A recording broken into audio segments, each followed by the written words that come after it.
Germany, 1911. A meteorologist named Alfred Wegener was browsing through some books when something caught his eye.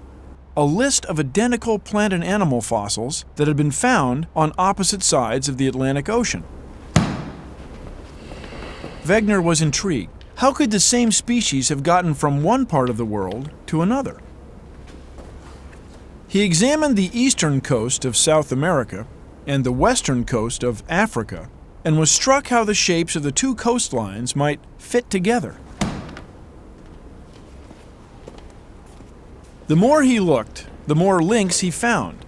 Species of land mammals in East Africa also inhabited the island of Madagascar. How did that happen? Did the animals evolve in both places at once?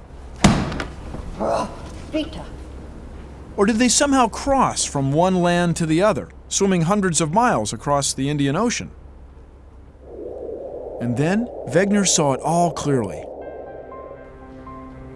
He realized that all the continents in the world had once formed a giant single landmass that he called Pangaea, from the Greek Pangaia, meaning all earth. It was in Pangaea that the plants and animals found on opposite sides of the world had once shared the same home.